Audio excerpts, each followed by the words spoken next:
ሰላም ጤና ይስጥልን ከቻናል ዋን የሰዓቱ ዜናዎቻችንን ወደ እናንተ የምናደርስበት ሰዓት ላይ ነው የምንገኘው። ዜናውን እየመራው ብሬያችሁ ቆይታ የማደርገው ወይንሸት ዘውዴ ነኝ። አብረን እንቆይ።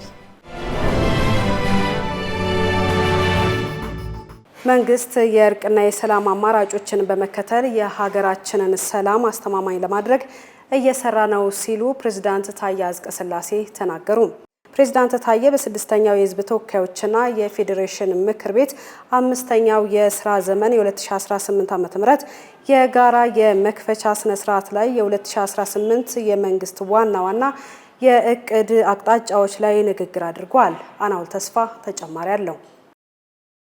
በንግግራቸውም በየቦታው የሚታዩ ግጭቶችን በኃይል ማድረቅና ማስተካከል የሚቻል ቢሆንም ዘላቂ ሰላም የሚረጋገጠው ግን በሰላማዊ መንገድ ብቻ እንደሆነ መንግስት ጽኑ እምነት አለው ብለዋል። የሰላሙን ጉዳይ እስካሁንም ሲሰራበት መቆየቱንና በያዝነው በጀት ዓመትም የመንግስት ትኩረት ሆኖ እንደሚቀጥል ፕሬዝዳንቱ አስታውቀዋል። በዚህም መሰረት የእርቅና የሰላም አማራጮችን በመከተል የሀገራችንን ሰላም አስተማማኝ ለማድረግ መንግስት እየሰራ ይገኛል ያሉት ምንም እንኳን በየጊዜው የሚስተዋለው የኃይል እንቅስቃሴዎችን ለማስቆም መንግስት ሙሉ ዝግጁና ዘመናዊ አቅም ቢኖረውም የዛሬውን ግጭት በማሸነፍ ለነገው ትውልድ ቂምና ቁርሾን አናውርስም የሚል መርህን በመከተል ዛሬን በብልሃትና በትዕግስት ለነገ ዘላቂ ሰላም የሚበጅ አካሄድ መርጧል ብለዋል። ይህ እምነት ሀገራዊ መግባባትን ለመከተል ዘላቂና ቅቡልነት ያለው ሀገረ መንግስትን ለመመስረት ያለው ፋይዳ የላቀ ነው ሲሉ ገልጸዋል። ይህን አጋጣሚ በመጠቀም ለሀገራዊ ምክክር ስኬታማነት መላው ህዝብ እንዲሁም ሊቃኑ የበኩላቸውን እንዲወጡ ፕሬዝዳንቱ ጥሪ አቅርበዋል። ዘገባው የኢዜአ ነው። በኢትዮጵያ የልብና የደም ስር እንዲሁም ተላላፊ ያልሆኑ የበሽታ አይነቶች ስርጭት እየጨመረ መምጣቱን ጥናቶች አመላክተዋል። በዓለም አቀፍ ደረጃ ከፍተኛ የሞት ምጣኔ ከሚያስከትሉ የበሽታ አይነቶች ውስጥ የልብና የደም ስር በሽታ 1/3ኛውን እንደሚይዙ የዓለም ጤና ድርጅት መረጃዎች ያሳያሉ። አማሩ ገብሩ ተጨማሪ አለው። በቅድመ መከላከል ስርዓት ህብረተሰቡ የልብና ተላላፊ ያልሆኑ የበሽታ ስርጭቶችን በመቀነስ ጤናውን መጠበቅ እንደሚኖርበት የኢትዮጵያ ልብ ህሙማን መርጃ ማዕከል የውስጥ ደዌና የልብ ሐኪም ዶክተር ከፈለኝ ደጀኔ ያስገነዝባሉ። ዶክተሩ በኢትዮጵያ የልብና የደም ስር እንዲሁም ተላላፊ ያልሆኑ የበሽታ አይነቶች ስርጭት እየጨመረ መምጣቱን ጥናቶች እንደሚያሳዩ ገልጸዋል። የድካም ስሜት፣ ሰውነት የሚያደርገውን እንቅስቃሴ አለማድረግ፣ ማዞር፣ የልብ ምት በከፍተኛ ሁኔታ መጨመር፣ ድንገተኛ የደረት ውጋት ስሜት፣ ትኩሳትና ኢንፌክሽን የልብ ህመም ምልክቶች ናቸው። የልብ ህመም በተፈጥሮና ከውልደት በኋላ የሚከሰት ቢሆንም ከቅድመ መከላከል ችግር የሚመነጩ የተለያዩ የልብ ህመም አጋላጭ መንስኤዎች አሉት። በዋናነትም የጉሮሮ ቁስለት፣ ሲጋራ ማጨስ፣ ጫት መቃም፣ ከመጠን ያለፈ አልኮል መጠጣት፣ ጨውና ቅባት የበዛበት የአመጋገብ ስርዓት ከብዙ በጥቂቱ የልብ ህመም አጋላጭ መንስኤዎች መሆናቸውን አስረድተዋል። ህብረተሰቡም በየጊዜው የጤና ምርመራ የማድረግ ባህሉን በማዳበር ራሱን ተላላፊ ካልሆኑ የበሽታ አይነቶች ጤንነቱን መጠበቅ እንደሚኖርበት መክረዋል ሲል የኢዜአ ዘገባ ያመላክታል። የጤያ ዓለም አቀፍ መካነ ቅርስን ለማልማት የ3.5 ቢሊዮን ብር ማስፋፊያ ፕሮጀክት ተጀምሯል። በምስራቅ ጉራጌ ዞን ሶዶ ወረዳ የሚገኘውን የጤያ ዓለም አቀፍ መካነ ቅርስና አካባቢውን በማልማት ተመራጭ የመስህብ ስፍራ ለማድረግ የሚያስችል ፕሮጀክት የመሰረት ድንጋይ ተቀምጧል። የሙያዎች ሁሉ ቁንጮ የሆነው መምህርነት ተመራጭ እንዲሆን ትኩረት መስጠት እንደሚገባ የኢትዮጵያ መምህራን ማህበር አሳሰበም። ትምህርት መሰረት ነው። ይህን መሰረት የሚገነቡ ደግሞ መምህራን ናቸው ያሉት የዓለም አቀፍ መምህራን ማህበር ስራ አስፈጻሚ ቦርድ አባልና የኢትዮጵያ መምህራን ማህበር ፕሬዝዳንት ዶክተር ዮሐንስ በንቲ ናቸው። ማንም ሰው ባይማር ኖሮ አሁን ላለበት ስኬት አይደርስም ሲሉም ጠቅሰዋል።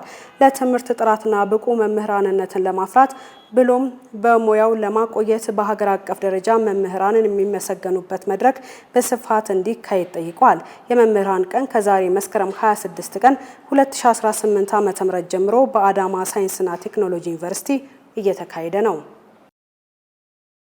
የአውሮፓ ህብረት ለ6 የዩኒቨርሲቲ ሆስፒታሎች 146 ሚሊዮን ብር የሚገመት የሕክምና ቁሳቁሶች ድጋፍ አደረገም።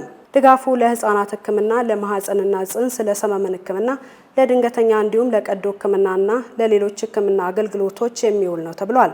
የሕክምና መሳሪያዎች ድጋፉ ለአዳማ፣ ጅማ፣ መቀለ፣ ባህር ዳር፣ ጎንደርና ሀሮማያ ዩኒቨርሲቲ ሆስፒታሎች የሚከፋፈል መሆኑ ተገልጿል።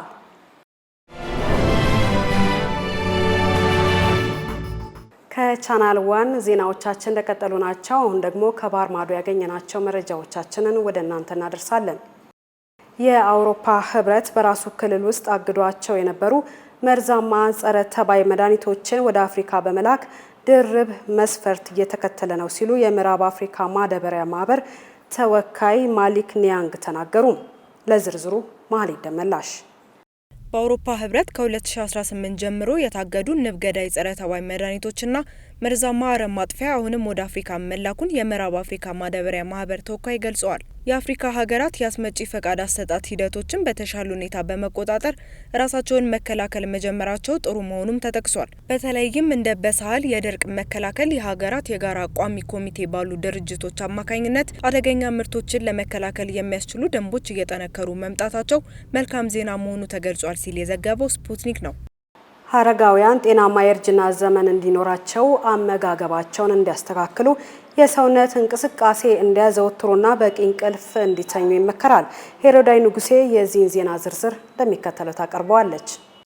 ፐብሊክ ላይብረሪ ኦፍ ሳይንስ ባወጣው የጤና ሪፖርት መሰረት ረጅምና ጤናማ እድሜ ለመኖር እንደ አመጋገብን ማስተካከል፣ የአካል ብቃት እንቅስቃሴ ማድረግና በቂ ረፍት መውሰድ ያሉ አካላዊ ጤንነት ላይ ያተኮሩ እንክብካቤዎች ብቻቸውን በቂ አይደሉም። የአእምሮ ጤናና ጠንካራ ስነ ልቦናም ረጅም እድሜ ለመኖር እጅግ ወሳኝ ከሆኑ ነገሮች መካከል ዋነኛው ነው። ተመራማሪዎች ቁጥራቸው ከ8000 በላይ በሆኑ አረጋውያን ላይ ባደረጉት የ3 ዓመታት ጥናት ጥሩ የሆነ ማህበራዊ ግንኙነቶች፣ የቤተሰብ ፍቅርና እንክብካቤ እንዲሁም ከጭንቀት የራቁ ቀናትን ሲያሳልፉ የቆዩ አዛውንቶች ጠንካራ ስነ ልቦና መገንባት ስለቻሉ የጤና ሁኔታቸው መሻሻሉ ተስተውሏል። ከዚህ በፊት በወጣ ጥናት እድሜያቸው ከ65 ዓመት በላይ የሆኑ አረጋውያን ለልብ፣ ስኳርና ደም ግፊት የመሳሰሉት የውስጥ ደዌ ህመሞች የመጋለጥ እድላቸው ከፍተኛ ቢሆንም ከምግብና መድኃኒት ባለፈ የሚኖራቸው ማህበራዊ ኑሮ፣ የቤተሰብ ፍቅርና እንክብካቤ ግን ህመሙ እንዳይጎዳቸው ሊከላከልላቸው ይችላል። ጥናቱ የህዝብ ጤና ፖሊሲ አውጪዎች ከአካላዊ ጤንነት በዘለለ ስነ ልቦናዊ ጤንነት ላይም አተኩረው እንዲሰሩ ያሳስባል። ዘገባው የሲኤንኤን ነው። የንፋስ ታዳሽ ኃይልን በስፋት ለመጠቀም ቻይና ኤስ1500 የተሰኘውንና በዓለም ትልቁን የአየር ላይ በራሪ የንፋስ ተርባይን ሙከራ በተሳካ ሁኔታ አካሂዳለች። 1500 ሜትር ከፍታ ላይ መብረር የሚችለው የንፋስ ተርባይኑ 12 ጄኔሬተሮች ተገጥመውለታል። አማሩ ገብሩ ተጨማሪ ይዞበታል።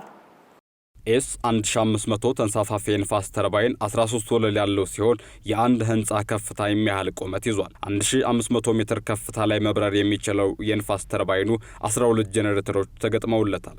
ተርባይኑ በእነዚህ 12 ጄኔሬተሮች በመታገዝ በፈጣን ኃይል የማመንጨት ዘዴ በኤሌክትሪክ ማስተላለፊያ ኬብል ወደ መሬት ያለማቋረጥ ኃይል ያስተላልፋል። ቤጂንግ ሊኒ ያንቹዋን ኢነርጂ ቴክኖሎጂ ኩባንያ በሚቀጥለው ዓመት ተርባይኖቹን በብዛት ለማምረት ማቀዱን ገልጿል። የኩባንያው ዋና ስራ አስፈጻሚ የሆኑት ዱን ቲያንሩይ እንዳሉት ግባቸው ወደፊት የሚበሩ የንፋስ ተርባይኖችን በተመጣጣኝ ዋጋ በማምረት ታዳሽ ኃይልን ማሳደግ ነው።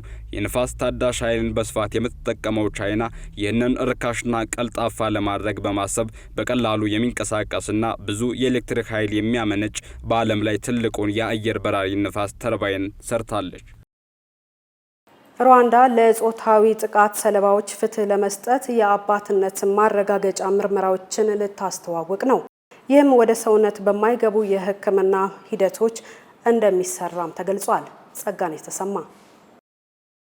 የሩዋንዳ ፎረንሲክ ኢንስቲትዩት RFI በጾታዊ ጥቃት የሚከሰት እርግዝናን አዲስ በሚያስተዋውቀው ቴክኖሎጂ ወንጀለኞችን ለመለየት የሚረዳ አዲስ የቅድመ ወሊድ DNA ምርመራ ልታስተዋውቅ እንደሆነ ተገልጿል። ወደ ሰውነት ክፍል በማይገቡ የህክምና ሂደቶች የሚካሄዱት የቅድመ ወሊድ ምርመራዎቹ ለእናቲቱም ሆነ ለጽንሱ ምንም አይነት አደጋ የማያደርሱና ከእርግዝና 6ኛ ወር ጀምሮ ሊደረጉ እንደሚችሉ የሩዋንዳ ፎረንሲክ ኢንስቲትዩት ዋና ዳይሬክተር ቻርለስ ካራንጓ ተናግረዋል።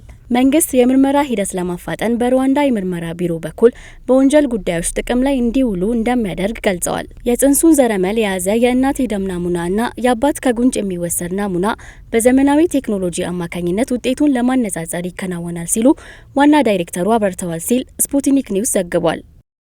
ዛሬ ምሽት ጨረቃ የዓመቱ የመጀመሪያው ትልቅና ደማቅ የምትሆንበት ዕለት ነው ተብሎ ይጠበቃል።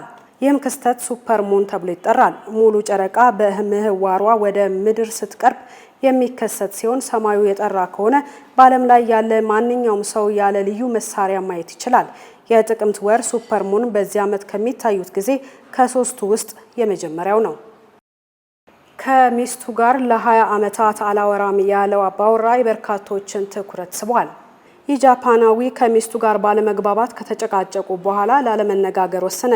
በውሳኔው ጸንቶ ለ20 ዓመታት አብረው እየኖሩ 3 ልጆችን ወልደው ሲያሳድጉ አንዲትም ነገር ሳያወራት ነው ያለፈው። በመጨረሻም ባለቤቱ ተሰምቷት ከ20 ዓመታት በኋላ ይቅርታ በመጠየቋ መነጋገር ጀምሯል ይላል ዘገባው። በሚስት ይቅርታ የ20 ዓመታቱ ኩርፊያውን መቋጨቱን የሲጂቲኤን ዘገባ ያመላክታል።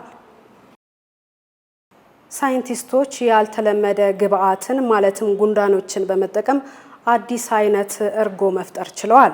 ተመራማሪዎች የጥንቱን በህይወት ያሉ ጉንዳኖችን በመጠቀም ወተትን ወደ እርጎ የመቀየር ባህልን በማስታወስ እንደ አዲስ መስራት ጀምረዋል። እንደ ሲኤንኤን ዘገባ ጉንዳኖቹ ለስላሳ የሎሚ ጣዕም ያበረከቱ ሲሆን ይህ ልዩ እርጎ በዴንማርክ ውስጥ ባለ ታዋቂና ከፍተኛ ደረጃ ያለው ምግብ ቤት እንደ አይስክሬምና አይብ ያሉ ልዩ ምግቦችን ለመመገብ የሚመጡ ደንበኞችን ለመያዝ እየተጠቀሙበት ይገኛሉ። አንዳንድ የቬርሞንት የበረዶ ሸርተቴ ሪዞርቶች ከክረምት በፊት እጽዋትን ከዳገቱ ለማጽዳት በጋዝ የሚሰሩ ማጨጃዎችን ከመጠቀም ይልቅ የፍየሎችንና የበግ መንጋዎችን እያሰማሩ ይገኛሉ። ኢዲያ ዝናቡ ተጨማሪ አላት። እንደ ጄፒክና ማጂክ ማውንቴን ያሉ የቬርሞንት የበረዶ መንሸራተቻ ስፍራዎች ፍየሎችንና በጎችን በመጠቀም ከወቅቱ ውጪ የበቀሉ እጽዋትን በዳገታማው የመንሸራተቻ ስፍራ ለማጽዳት ጥቅም ላይ እየዋሉ ይገኛሉ።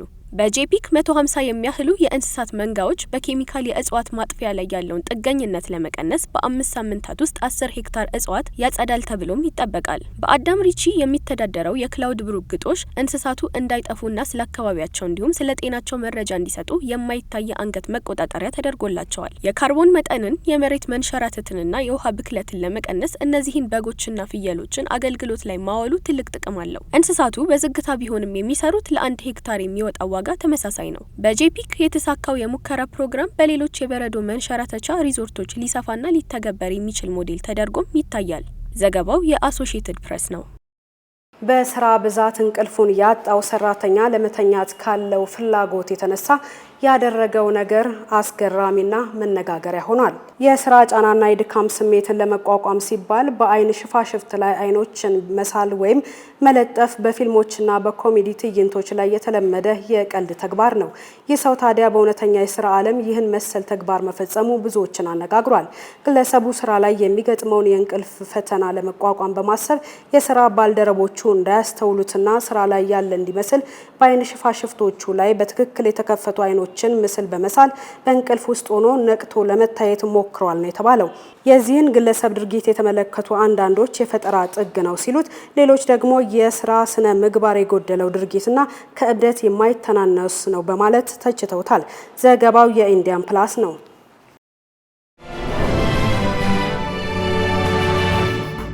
ከቻናል ዋን ዜናዎቻችን እንደቀጠሉ ናቸው። አሁን ደግሞ የቢዝነስ መረጃዎቻችንን ወደ እናንተ እናደርሳለን። የገንዘብ ሚኒስቴር በጭማቂ አምራቾች ላይ የተጣለውን የዓመታት የኤክሳይዝ ታክስ ክፍያ ውሳኔን አገደም። ፍራፍሬ ነክ መጠጥ አምራቾች ከ6 ዓመታት በፊት በወጣ ደንብ ምክንያት ያልተከፈለ የኤክሳይዝ ታክስ እንዲከፍሉ የሚያስገድደውን ውሳኔ አግዷል።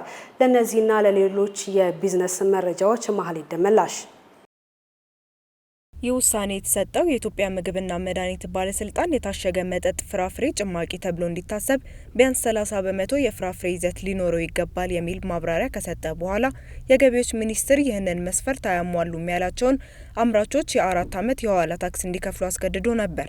ነገር ግን የገንዘብ ሚኒስቴር ውሳኔው የሀገር ውስጥ አምራቾችን ስራ እንዲዘጉ በማስገደድ ከፍተኛ ጉዳት ማድረሱንና ከውጭ ከሚገቡ ምርቶች ጋር ያላቸውን ተወዳዳሪነት እንደጎዳ ከኢንዱስትሪ ሚኒስቴር የቀረበለትን ቅሬታ ተከትሎ ገልጿል። ሚኒስትሩ ግልጽ ባልሆነ የህግ አጻጻፍ ምክንያት ከሸማቾች ያልተሰበሰበውን ዕዳ በአምራቾች ላይ መጫን ፍትሐዊ አይደለም በማለት ከውሳኔ ላይ መድረሱንም አስታውቋል። ሌላኛው የቢዝነስ መረጃችን በኢትዮጵያ በ20 ሚሊዮን ዶላር ስለሚገነባው ባንክ ይሆናል። በኢትዮጵያ ስራ ፈጣሪ ወጣቶችን በፋይናንስ ለመደገፍ ኢንተርፕረነርሺፕ ኢንቨስትመንት ባንክ ሊቋቋም መሆኑ ተገልጿል። ባንኩ በ20 ሚሊዮን ዶላር መነሻ ካፒታል የሚመሰረት ሲሆን ከመነሻ ካፒታሉ 10 ሚሊዮን ዶላር ከአፍሪካ ልማት ባንክ በድጋፍ ተገኝቷል። ቀሪው ደግሞ በኢትዮጵያ ኢንቨስትመንት ሆልዲንግስ እንደሚሸፈን ታውቋል። ባንኩ ራሱን ችሎ የሚቋቋም ሲሆን በቀጣይ ወጣቶች በካፒታል ገበያ ላይ በብዛት የሚሳተፉበትን እድል ይፈጥራል ተብሎም ይጠበቃል። የመጨረሻው የቢዝነስ መረጃችን የአጓ ማብቃትን ተከትሎ ለአፍሪካ የኢኮኖሚ አቅጣጫ ከባድ ስጋት ሆኗል መባሉን ይመለከታል። ከሳህራ በታች ያሉ የአፍሪካ ሀገራት ለሩብ ዓመታት ያህል ሲደግፍ የቆየው የአፍሪካ እድገትና እድል ስምምነት ወይም አጓ ማብቃቱን ተከትሎ ለአፍሪካ የኢኮኖሚ አቅጣጫ ከባድ ስጋት ሆኗል ተባለ።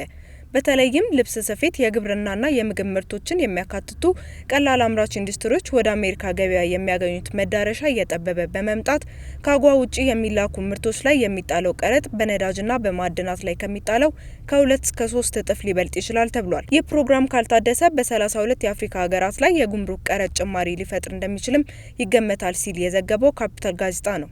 ከቻናል ዋን ለሰዓቱ የያዝናቸው ዜናዎቻችን እነዚህን ይመስሉ ነበረ። ስለተከታተላችሁ እናመሰግናለን። ዜናውን እየመራው አብሬያችሁ ቆይታ ያደረኩት ወይንሸት ዘውዴ ነኝ። ሰናይ ጊዜ ይሁንላችሁ።